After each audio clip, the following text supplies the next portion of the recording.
प्रश्न का पूर्ण विश्लेषण हो गया कि यह प्रश्न नहीं था, आक्षेप था कि मैंने तुमको भेजा था पांडवों के मन में विक्षेप निर्माण करने के लिए, अश्रद्धा निर्माण करने के लिए, उनके उत्साह को नष्ट करने के लिए। लेकिन ऐसी क्या बात हो गई कि जिसके कारण उनका उत्साह और बढ़ गया? इसके उत्तर में संजय महाराज उत्तर देते हैं। अब हमारे बात पढ़िएगा। संजय उवाच दृष्ट्वा तु पांडवानीकम् व्यूढम् दुर्योधनस्तदा आचार्यमुपसंगम्य राजा वचनमब्रवीन् पश्यैताम् पाण्डुपुत्राणाम् आचार्य महतीम् च मूम् व्यूढाम् द्रुपदपुत्रेण तव शिष्येण धीमताम् अत्र शूरा महेश्वासा भीमार्जुन समायुधि युयुधानो विराटश्च द्रुपदश्च महारथः दृष्टकेतुश्चेकितानः काशीराजश्च वीर्यवान् पुरुजित् कुन्तिभोजश्च शैब्यश्च नरपुङ्गवः युधामन्युश्च विक्रान्तः उत्तमौजाश्च वीर्यवान् सौभद्रो द्रौपदेयाश्च सर्व एव महारथाः। संजय उवाच। अब संजय महाराज बताते हैं उनके आक्षेप का उत्तर, और इसमें दिखने के लिए तो बड़ी ऊपर की बात है, और यही शास्त्रों के विचारों के प्रस्तुतिकरण की प्रक्रिया होती है। हमारे स्वामी जी इसको इस प्रकार से बताते थे, जब एक हाईवे हो और बहुत बढ़िया रास्ता हो और किसी भी प्रकार की कोई प्रॉब्लम ना हो और आप गाड़ी चलाते जाओ बिना डिफिकल्टी की, तो धीरे धीरे झपकी आने लग जाती है और फिर एक्सीडेंट हो जाता है। उसी प्रकार से यदि शास्त्रों के विचार एकदम धीरे धीरे चल रहे हैं तो सभी के सभी सत्संगी धीरे धीरे सो जाते हैं।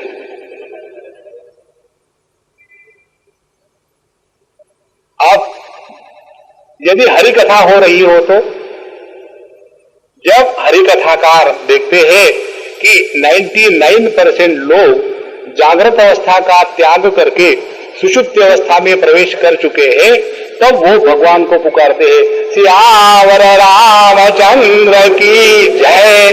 तो उसके बाद सभी जग जाते हैं। अच्छा,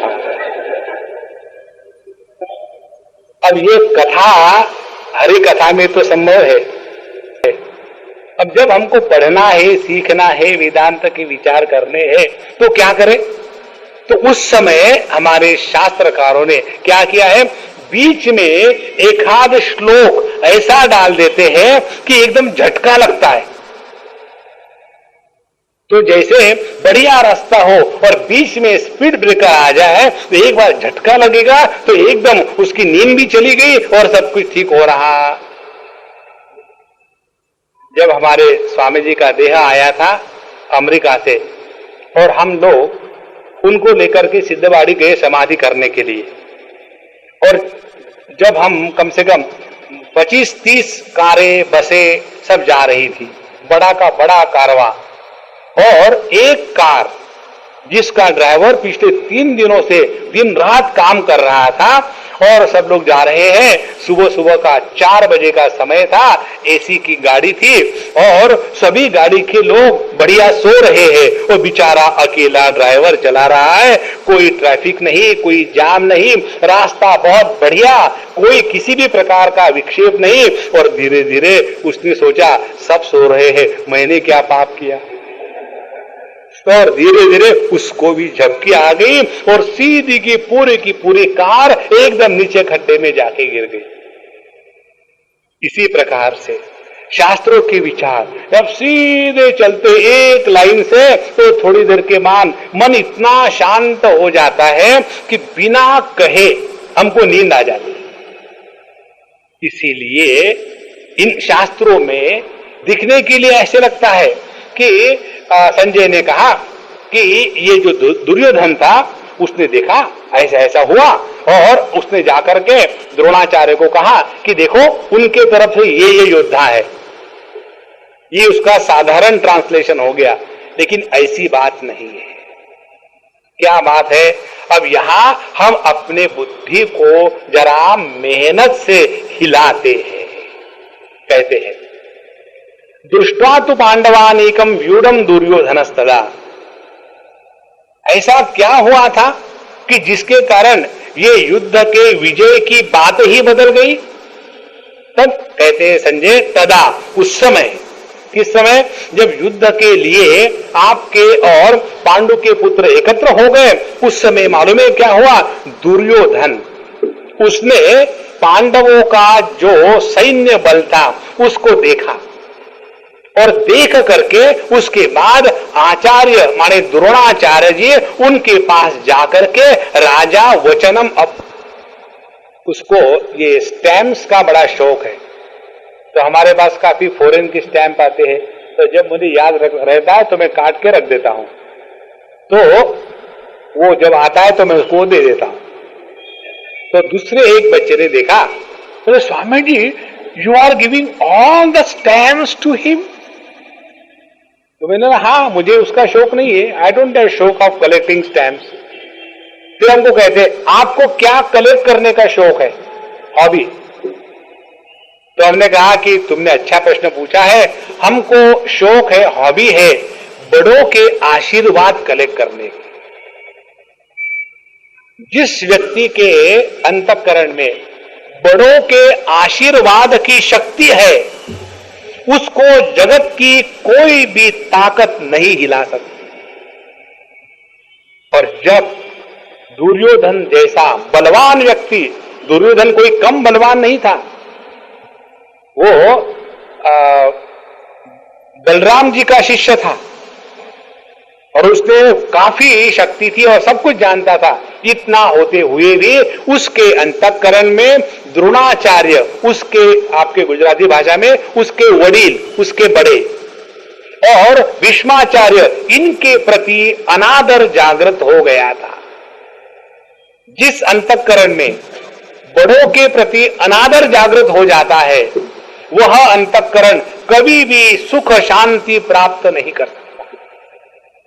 ऐसा दुर्योधन, उन्होंने अपने बड़ों का अनादर करके सीधा जाकर के पांडवों के सैन्य को देखा, और जब उन्होंने पांडवों के सैन्य को देखा और उसके बाद आचार्यम उपसंगम्य, फिर वो द्रोणाचार्य जी के पास गया। क्या होना चाहिए था? पहले द्रोणाचार्य जी के पास जाते, उनको नमस्कार करते, उनका आशीर्वाद लेते, और बाद में काम में लगते। और यही बात हम देखते हैं हमारे पांडवों में। युद्ध प्रारंभ होने के पहले पांडव युधिष्ठिर जी जाते हैं भगवान कृष्ण के पास, जाते हैं भीष्माचार्य के पास, उनसे आशीर्वाद लेकर के फिर युद्ध प्रारंभ करते हैं। लेकिन यह दुर्योधन अपने एरोगेंस में, अपने अभिमान में चूर होकर के उन्होंने बड़ों का आदर नहीं किया, और जाकर के पांडवों का सैन्य देखा, और सैन्य देखने के बाद फिर आचार्यम उपसंगम्य, द्रोणाचार्य जी के पास आए और उन्होंने उनको आज्ञा करी। देखो, राजा वचनम अब्रवीत का तात्पर्य है उन्होंने अपने गुरु को आज्ञा करी। इस जगत में गुरु का वो स्थान है कि जो स्थान सबसे श्रेष्ठ है। यदि हम अपने गुरु के सामने समर्पित नहीं हो सके तो भगवान के सामने कभी भी समर्पित नहीं होंगे। कारण क्या है? जो सामने जिंदा दिख रहा है उसके सामने तो समर्पित नहीं हो सकते, और जिसका कभी दर्शन नहीं किया, जिसको कभी देखा नहीं, उसके सामने समर्पित होना, इसके लिए बहुत जबरदस्त शक्ति चाहिए, वो हमारे पास नहीं है। और इसीलिए वही परमात्मा गुरु के रूप में अपने जीवन में अवतरित करता है। और ऐसे गुरु का यदि हम अनादर करें तो जो गति दुर्योधन की हुई है वही हम लोगों की होगी। तो ऐसा दुर्योधन, उसने पहले ही दिन जाकर के स्वयं पांडवों की सेना का अवलोकन किया और कहा द्रोणाचार्य जी से कि हे द्रोणाचार्य जी, देखिए मैं जो बोलता हूं अब सुनिए। ऐसा कहकर के उन्होंने अपनी आज्ञा करी। क्या कहा उनको? कहते हैं पश्येताम पांडुपुत्राणाम। एक और मुख्य बात, जब हम गुरुजनों से, बड़ों से बात करते हैं तो हमारे संस्कार ये है कि हम उनको तृतीय पुरुष एक वचन में संबोधित करते हैं। तृतीय वचन एक वचन में संबोधित करने का तात्पर्य है हम अपने से जो बड़े और आदरणीय स्थान है उनको नाम से नहीं बुलाते और उनको आप या तुम नहीं कहते। जैसे हमको स्वामी जी से बात करनी थी, तो जब भी हम स्वामी जी से बात करते हैं तो तृतीय पुरुष एक वचन में स्वामी जी ने मुझे बुलाया, स्वामी जी क्या आज्ञा है, स्वामी जी के लिए पानी ले आऊं, स्वामी जी के पैर दबाऊं। तो यह जो तृतीय पुरुष एक वचन में बोलने के माध्यम से हम अपने बड़ों को, गुरुजनों को आदर देते हैं। और हमारे दुर्योधन महाराज ने क्या कहा? डायरेक्टली जाकर के आज्ञा दी, पश्य, देखो। जो वाक्य इस प्रकार से संस्कृत में इसको कहते हैं लोट लकार, आज्ञार्थ। जो वाक्य आज्ञार्थ क्रियापद से प्रारंभ होता है वो वाक्य बोलने का अधिकार केवल जो अपने से बड़े होते हैं उनको होता है, छोटों को नहीं होता। लेकिन दुर्योधन ने ये सब जितनी मर्यादा है इसका उल्लंघन किया और कहते हैं पश्येताम पांडुपुत्राणाम आचार्य महतीम च